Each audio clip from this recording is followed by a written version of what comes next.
Jasad adiknya tergeletak di pinggir sungai. Ini aneh karena jasad tersebut terbelah menjadi dua. Si kakak pun mencari kebenaran di balik kematian adiknya ini, tetapi ia malah menemukan fakta yang mencengangkan.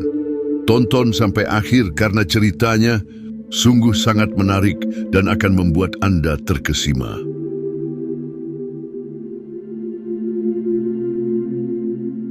Suatu hari seorang pria keluar dengan berdarah-darah dan dia mencoba menelepon seseorang. Kembali ke beberapa hari yang lalu, seorang lelaki bernama Sokte pergi sambil ketakutan. Dia buru-buru pergi walau dirinya saat itu sedang dalam keadaan yang tidak baik-baik saja. Di dalam rumah itu ada seorang pria yang sudah meninggoy dan ada beberapa obat terlarang di rumah tersebut. Di perjalanan, Sokte yang dalam kondisi sempoyongan mencoba menelepon kakaknya yang bernama Minte. Tapi sayang kakaknya saat itu sedang lelap dalam tidurnya. Makanya Minte tidak tahu jika Sokte menelepon dirinya. Ketika nyetir, Sokte berusaha untuk sadar karena hampir berkali-kali menabrak mobil di depannya. Dan akhirnya ia pun menabrak mobil anggota gangster. Para gangster pun berusaha mengejarnya, tapi ternyata mobil milik si Sokte berhenti di tempat bar yang dikelola oleh kekasihnya, yaitu Mun Yong. Ketua geng sempat menduga bahwa mungkin yang menabraknya adalah Sokte. Karena itulah, para anggota geng lainnya tidak berani bertindak macam-macam, apalagi ada Minte yang mereka segani dan takuti. Di tempat lain, seorang dosen yang juga dikenal sebagai penulis, Horyong, mendapat panggilan telepon dari Munong. Namun panggilan itu tidak ia tanggapi. Sementara itu hujan deras mengguyur.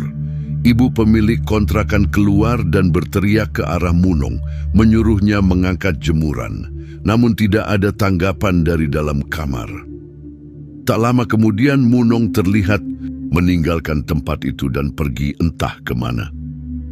Keesokan harinya, saat terbangun, Minte baru menyadari bahwa adiknya sempat mencoba menghubunginya kemarin. Minte berangkat ke tempat kerjanya yang sedang dilanda aksi protes besar-besaran karena gaji karyawan tak kunjung dibayarkan oleh sang bos. Alih-alih ikut berdemo, Minte memilih masuk ke dalam kantor untuk langsung menemui atasannya. Di sana ia menghajar bosnya dan mengancam dengan pisau di leher agar gajinya segera dibayar. Karena ketakutan, sang bos akhirnya memberikan hak Minte. Sementara itu, di kantor polisi, Detektif Park mendapat kabar bahwa pria yang ditemukan tewas semalam adalah anak dari CEO sebuah perusahaan besar di Korea. Pengacara keluarga korban meminta agar kasus penyalahgunaan narkoba ditutupi dan polisi hanya fokus mencari pelaku pembunuhan.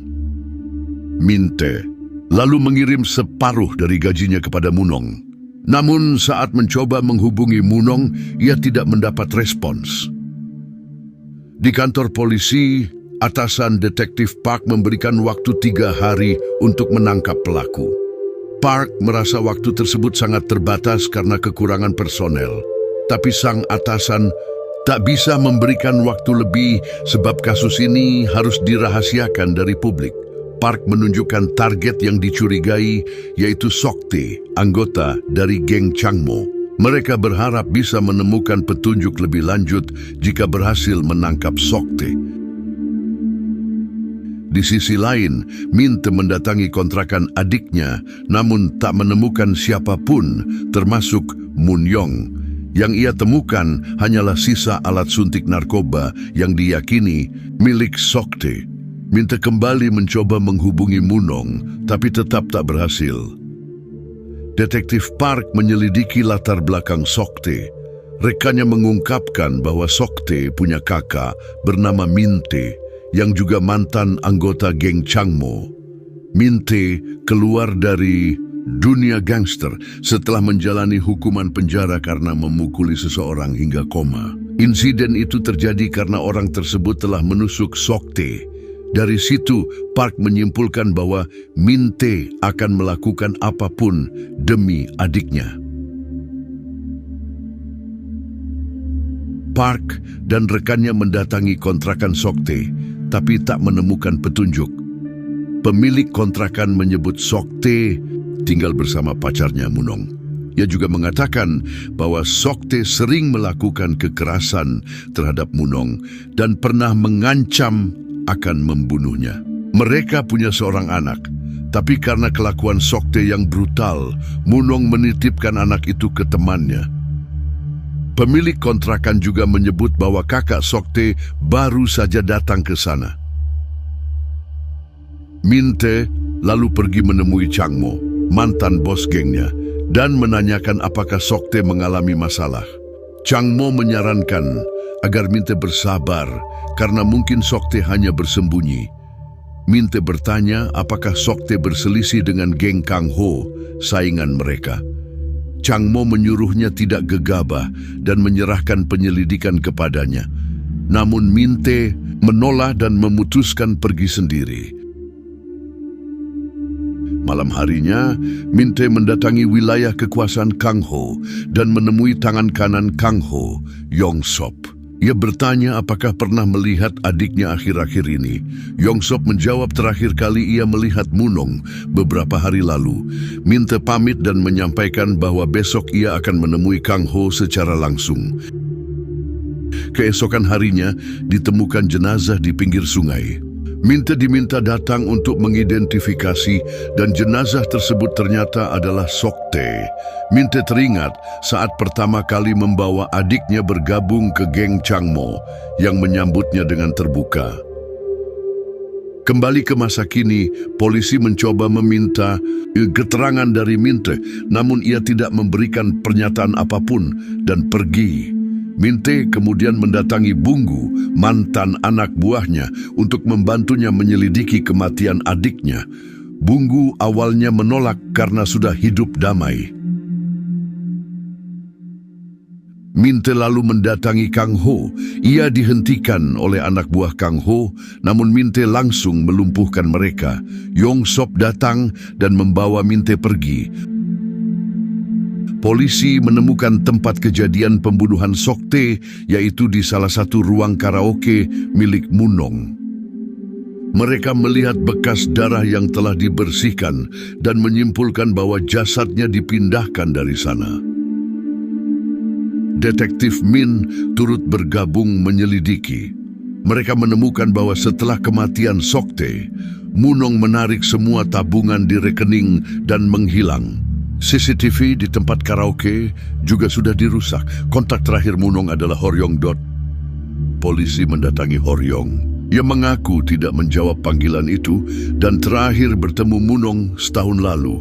Detektif Park memberitahu bahwa pacar Munong telah tewas dan kini Munong menghilang. Horyong terlihat terkejut. Kang Ho kemudian menemui Min Tae dan marah karena anak buahnya terluka. Min Tae menuntut penjelasan soal kematian Sok Tae. Kang Ho tampak kaget dan membantah terlibat. Ia menyarankan Min Tae menanyakan langsung pada Munong karena terakhir kali melihat Sok Tae ada di karaoke milik Munong. Di tempat lain, Horyong membuka kembali datanya dan menemukan bahwa Munong adalah narasumber utama dalam novelnya berjudul Nocturnal. Setahun lalu Munong menceritakan bahwa hubungannya dengan pacarnya sangat berat. Ia sering disiksa dan berharap bisa membunuhnya. Horyong meminta temannya melacak alamat IP dari email Munong. Keesokan harinya, Bunggu memberitahu bahwa Sok Tae dibunuh di tempat karaoke dan pelakunya kemungkinan Munong. Tiba-tiba, Horyong mendatangi pemilik warung dan menanyakan keberadaan Munong yang didengar oleh Min Tae. Min Tae membuntutinya. Horyong masuk ke rumah Munong dan menemukan novel Nocturnal.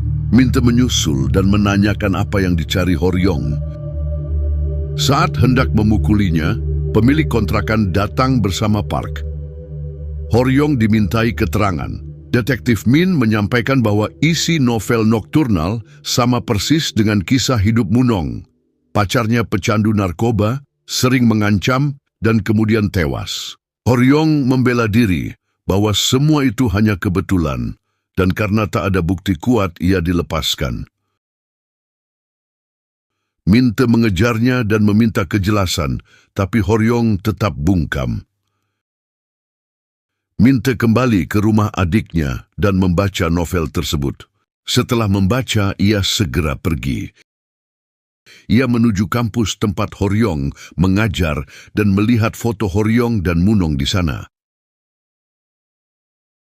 Ia bertanya kepada mahasiswa Horyong tentang isi novel, dan saat disebutkan bahwa protagonis hidup bersama pecandu yang kerap mengancam membunuhnya, Minte teringat ancaman serupa yang pernah ia dengar dari Sokte terhadap Munong. Minte meminta Bunggu mengantarnya ke kampung halaman Munong. Di saat yang sama, temannya Horyong mengirimkan lokasi IP yang juga menuju ke kampung halaman Munong. Editor Horyong juga menelepon, memberitahu bahwa media sedang membahas kesamaan novel Nocturnal dengan kasus Sokte Horyong, lalu menemui adik Munong yang sangat marah karena kisah kakaknya diangkat ke novel. Ia menyalahkan Horyong karena telah memberi harapan palsu kepada Munong dan menyuruhnya pergi. Ketika sampai di rumah, Minte sudah menunggu. Ia bertanya keberadaan Munong. Si adik mengaku tidak tahu, bahkan soal anak Munong pun ia diam. Esoknya, Minte menemui teman Munong yang dimintai tolong menjaga anaknya. Saat menelepon ibu dari temannya itu, Minte diberitahu bahwa seseorang mengancam mereka dengan pisau. Ia mencari keberadaan Munong di sebuah tempat makan. Saat bertanya ke pelayan terlihat gugup. Minte menyadari bahwa Munong dan anaknya tadi duduk di pojok. Ia mengejar mereka, tapi kembali kehilangan jejak. Minte